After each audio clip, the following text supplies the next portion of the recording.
Hello, everyone. Welcome back to Chai Together. I am your host and founder, Pratibha Day. You are tuning in for your cup of courage, hope, and imagination today.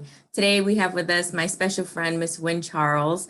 Wynn was born with cerebral palsy, and she defeated all odds through becoming an author, and now she's on her 12th book, which is amazing.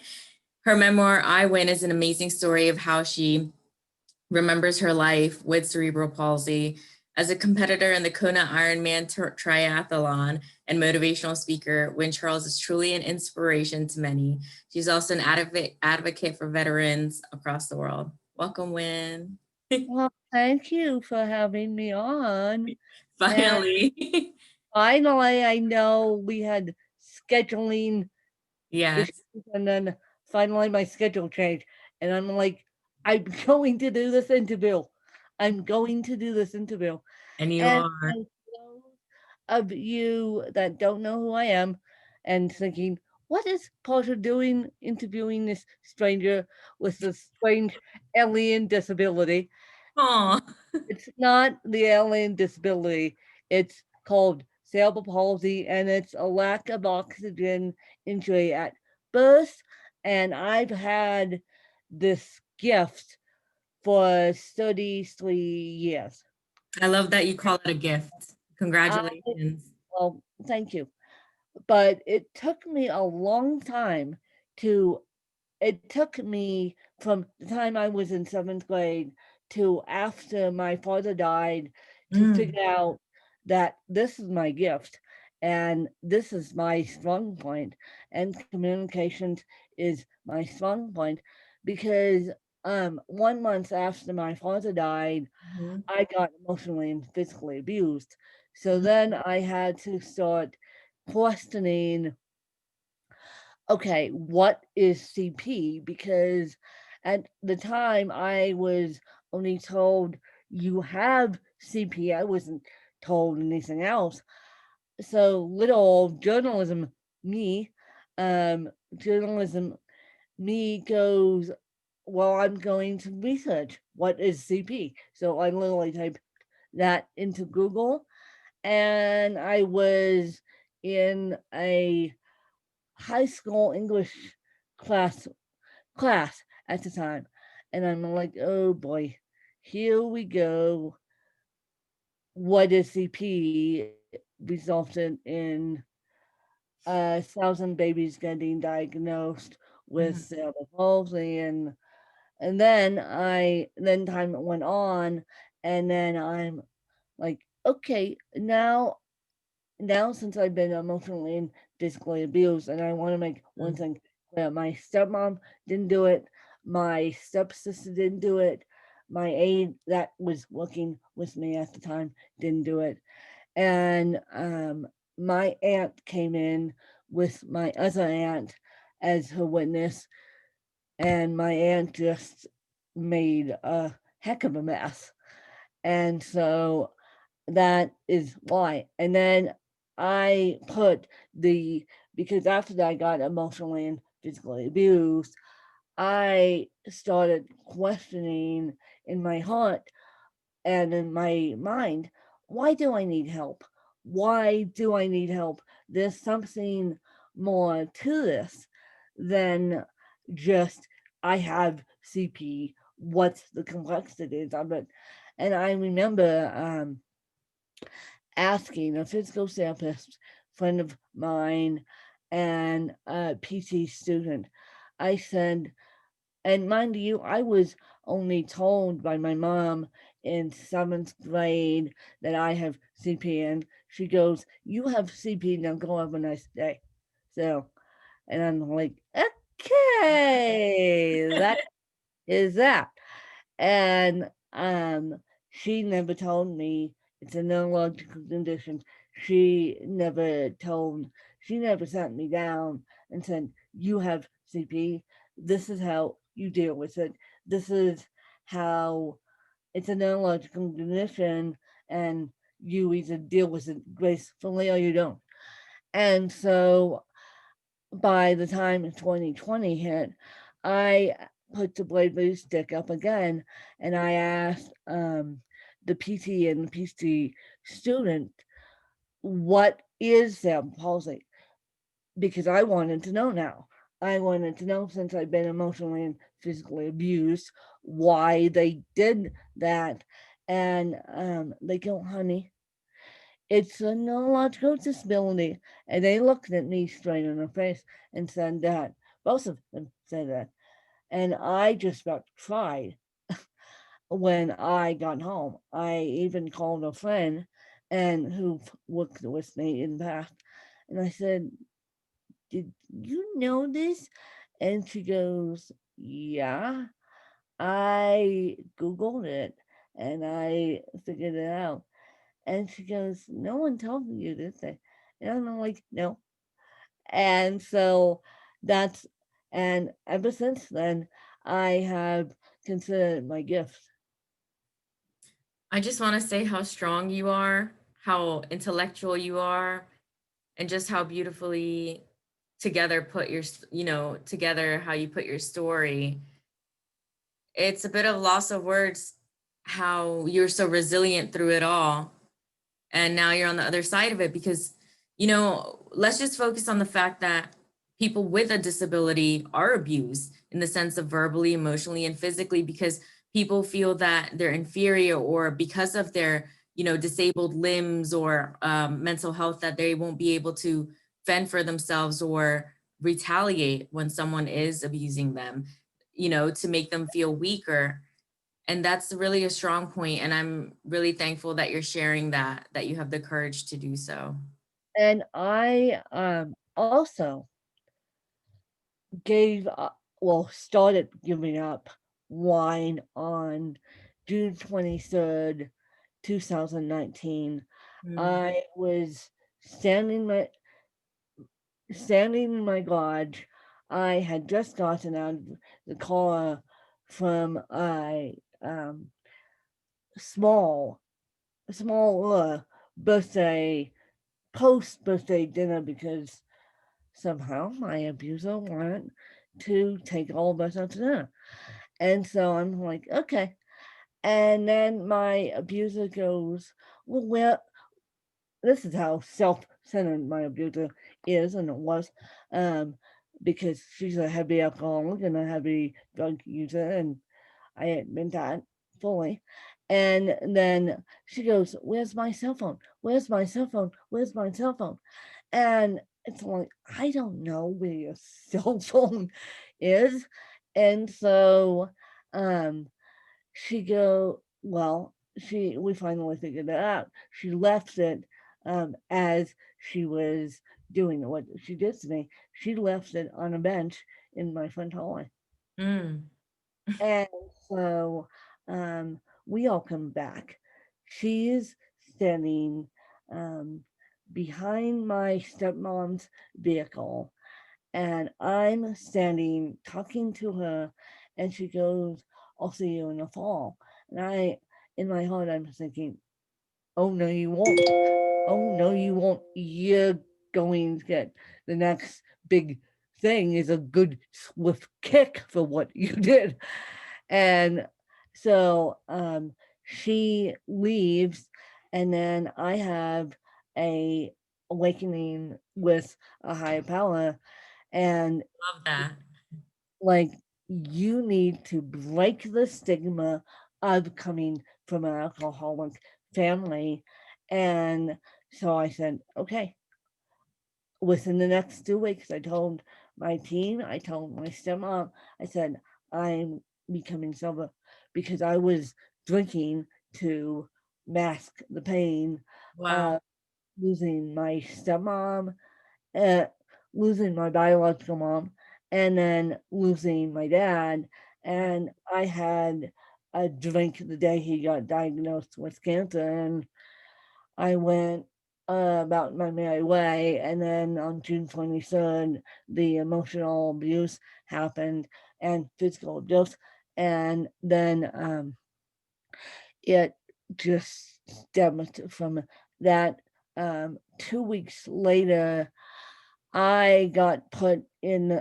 Now, granted, I'm a retired educator, so within education, you're what they call a first reporter, Mm. and you're supposed to report if you see anything wonky with kids to Child and Adult Protective Services. And it's so unbeknownst to my abuser, I had that training. I knew I was getting emotionally and physically abused, because when they start asking you a series of questions that are not out, that are out of the norm, and of course they lock you in your room with nothing. And typically, I keep my bedroom door open. I keep my bathroom door open just because I have mobility issues and for safety issues. So on, so that was a big red flag to me when a dog goes slam behind me, and I'm like, oh no, here we go. And so said what I said, and then I got emotionally abused. And the sad thing is that abusers won't let the abusee go to make a phone call to get help. They just want the abuser. The abuser wants the abusee in their grips, so they won't let the abusee go. And 2 weeks later, I went into counseling for the death of my father. And now you got to remember, this is 1 month after my father died. 1 month. And I repeat that. And so 2 weeks later, I went into counseling, and my counselor knew I had a disability. She knew I wasn't there for grief counseling. And she asked me, "Do you feel safe at home?" And I don't know what possessed her to ask me that. And I said yes, but I was ready to tell another first reporter, which a counselor is, by the way. Um, I was ready to tell another first reporter what happened. I said, yes, I feel safe at home, but this is what happened. Well, within a week, I step into counseling one day. I go um, out out of counseling. I go looking for my aide. My aide is typically normally sitting on the couch waiting for me, and or sitting in a chair. I don't see my aide. I'm thinking, okay, maybe she's in the bathroom, or maybe she went to go make a phone call. I mean, I don't know. I'll just walk down to a corner and get and go find her. I've been typically known to do that because I'm mobile enough to walk down to a car. And so uh, I will never forget, a complete stranger to me comes up, and he didn't even say your aide. He said your driver is in adult protective services. And I'm like, oh boy, here we go. So that means that the counselor tips adult protective services off because the counselor said Wynn got emotionally and physically abused. And so my aide went in first. She told her story. I went in second to set up a professional interview. That was fun. For those of you who've ever been professionally interviewed, that's always fun. And then I had to go down to my professional interview. My stepsister got called. My stepmom got interviewed here at this house with recordings and every which way. And so and the funny thing was, Adult Protective Services go, well, every story matched up, everything matched up. And so she did what she did. You guys weren't lying, and including you in. And I wouldn't touch her with a 10-foot pole. And she goes, well, this is what Adult Protective Services said to me. they actually said it to my stepsister, and then my stepsister related to me. And so apparently my abuser said, what did I do wrong? I did nothing wrong. And that's what most abusers say when they get caught with their hands in the cookie jar. And I'm Deny like, it. Yeah. okay, deny it. No, and I've talked to retired cops about this. I have talked to um, friends of mine. Adult protective services knows what I do. They see me. They follow me on Facebook. So they know that I'm still around. I'm a survivor, and yeah. Amazing. I just want to say you're not an alien. The more I look at you, the more beautiful you seem to me. Well, So I just want to tell you that. And your story is really powerful. All of this is great. I want to ask about I Win. I think that's fantastic how you turned your name into the title of a book, I Win. Rip yeah, the title of a book. I I use my name Of as my personal plan because you get it, win a game, win a life. So that. there we go, win You're a so life. Yeah. inspirational. You're inspiring me. I love speaking with you. I'm so glad I'm speaking with you this morning. It's really a privilege. I really appreciate it. My book stems from losing my mom. Wow. Because when she was dying, she was in medically in this coma, and she died of viral meningitis, and that will haunt me for the rest of my life. Her functioning in the hospital and then die and then getting put in medically in coma due to migraine seizures and then dying medically in this coma, that will haunt me for the rest of my life. And so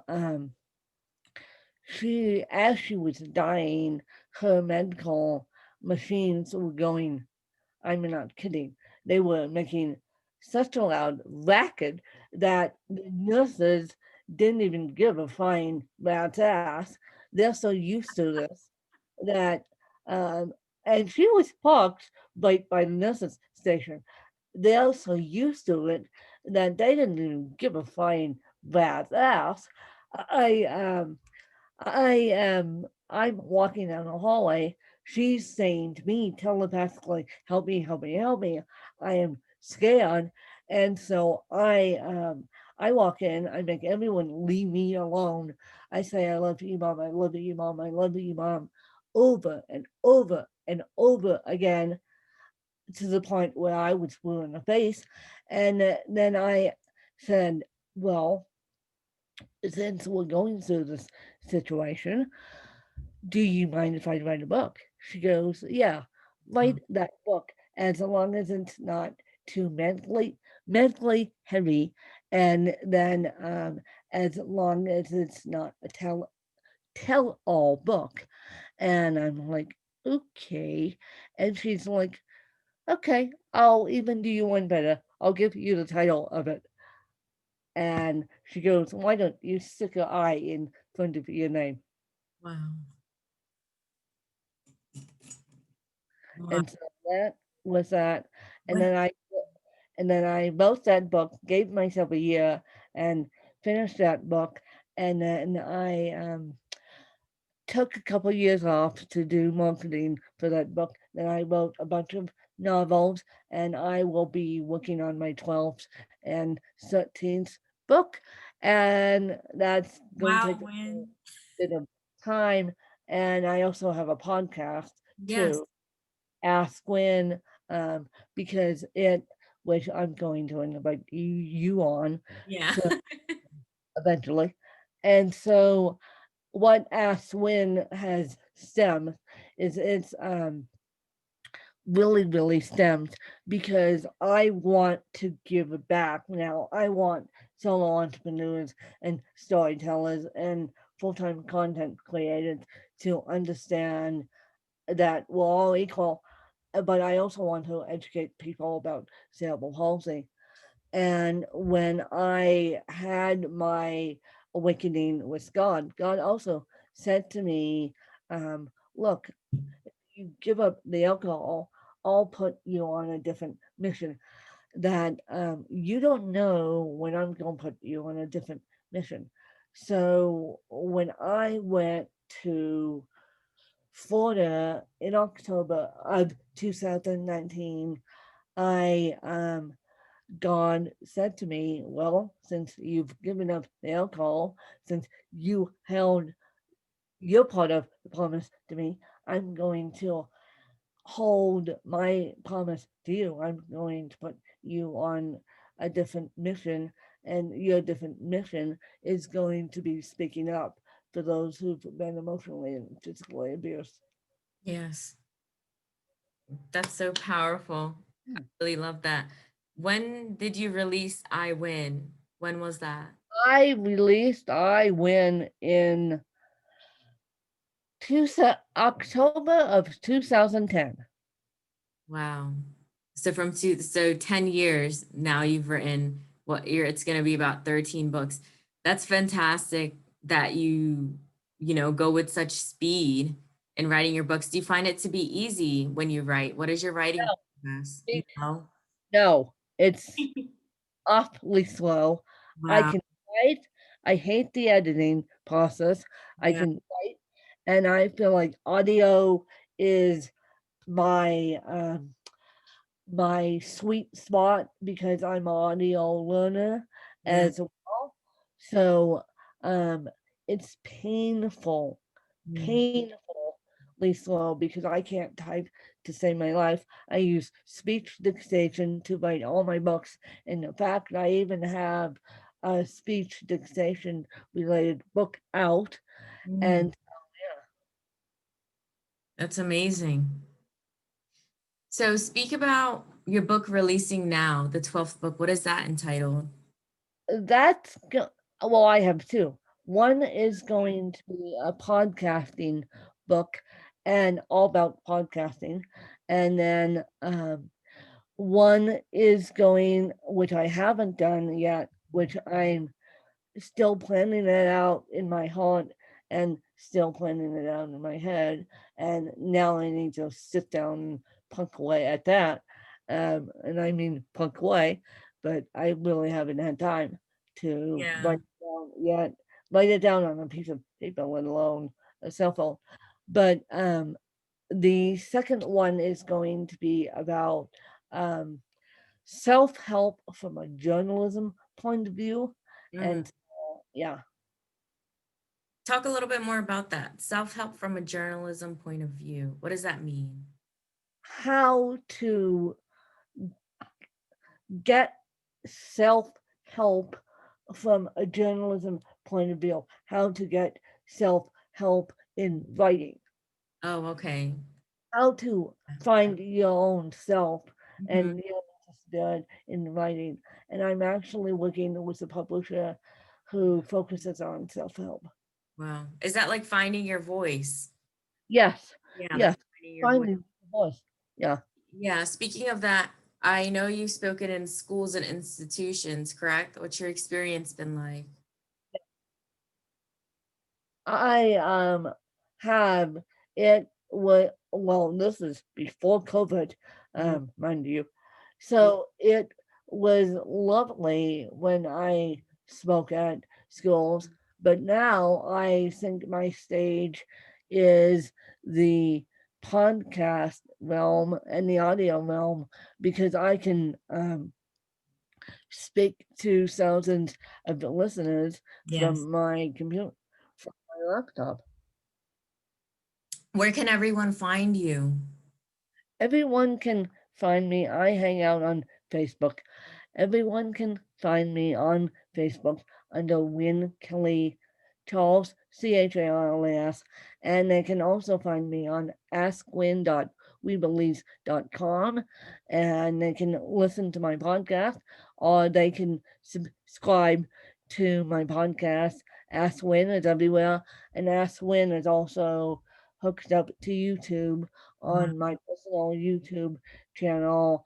And if you go to Win's Women of Wisdom.tv, Ask Win is also there.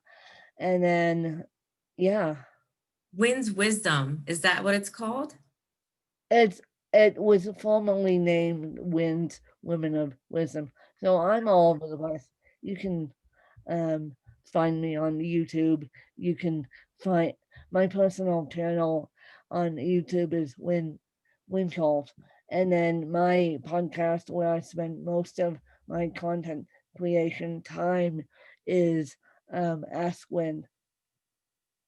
I love it. I love the wins women is wisdom. That's powerful. Everything about you just speaks power, lady. I have another podcast called The Mm, Artwork of C.H.A.I. I also do the amazing voices of teachers all about the education. yes. So my background is also in working with adults and children with disabilities. So I did have the opportunity to have a client who did have cerebral palsy, and it's not easy. I have to say it's very challenging to work in that field, and it's not for everybody. You know, I also had a client that was legally blind, so I can relate to, you know, your possible challenges that I've experienced with a client part-time. And I have to say that you've really made something out of your life instead of felt sorry for yourself. And that's the most courageous thing you can do when. And you're 33, you're very young. I'm 20. Thank you. And that is why I gave up my job is because I gave up my job due to the pandemic. The pandemic made me go into full-time content creation, Yes, but as you just said, it's very challenging to deal with a disability. And yes, so now my full-time job is content creation and managing my own care and managing what I can do on my own. Of course, I have help, yes. but I pretty much manage my own care. And people are like, "What? You manage your own care?" And I'm like, "Yeah, most adults are supposed to manage their own care, but um, It's possible. it's possible." It's people see, I'm learning about disability. I mean, we're speaking about disabilities in my ethical communication class. And, you know, disability, when you take the word apart, is disability, your non-ability, like basically you don't have the ability to do something, but that's not really what it is.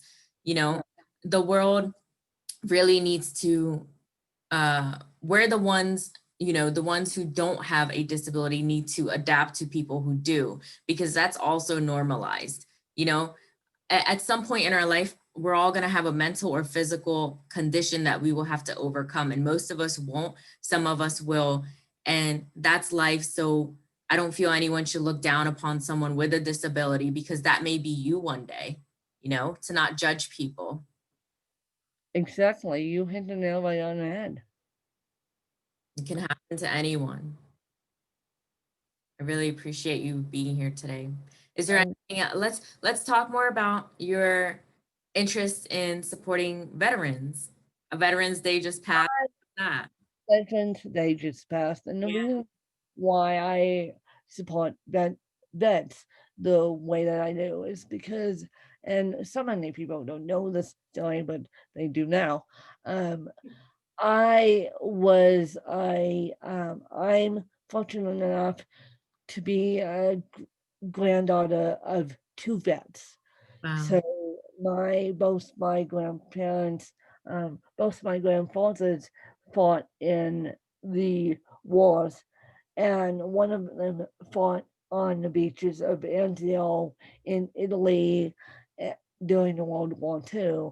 And so my dad, when he was alive, told me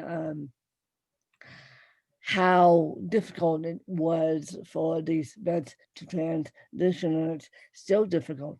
And so I try not only to raise awareness about cerebral palsy, I try to raise awareness about being deaf, being blind, being a vet, being every which way, hidden disabilities. I try and raise awareness of Yes. scoliosis, migraines, the list goes on, because Yes. disabilities are disabilities. Yes. And thanks for bringing that up about hidden disabilities. That's also something we discussed in class. Uh, so my mom has a hidden disability per se, and when she goes, to the store and stuff, a lot of people stare at her behavior, judge her because she's behaving differently than other people. And this is really important to acknowledge, and people need to be educated about these things. And you're not trying, you're doing it. I believe you're doing it. Like, you are raising awareness. And just for you being here on earth from, let's say, 7th grade to when you discovered this, and how you approached it so positively, like your language, your context of language is so positive, saying how you're a gift, how fortunate you are to be a granddaughter of 2 vets. Like, you don't, I don't know if you understand how, like, grateful it is for you to speak that way about yourself and your life, because most people speak negatively. They say death is in the tongue, life and death is in the tongue, how you speak about yourself. So I'm really glad that you uplift yourself with the language you use. Oh, thank you. Thank you. I try. Even at Don't seven say try, you do it. even at 7 o'clock in the morning I try. Oh, it's 7 now there, right? Yes, oh yes. Thank you. Well, thank you for doing this before my school schedule today. And is there anything else you want to share with the people? With the people. Yeah. I and I would just say, just do it. Just set your heart to something and just do it. Wow. And I will see you guys on the other side. If you have any questions, you're more than welcome to reach out. I have my cell phone. I'm easily accessible. I'm open to having conversations with teachers, parents, disability advocates, um, people of all walks of life, all creeds, all colors, Eastern Standard Time. I'm open to all of it. You're a great motivational speaker already. You are. You being on this channel today is very inspiring to all of us, I'm sure, who are going to be watching. And I just have to say thank you for the work that you do. Thank you. Thanks, Win.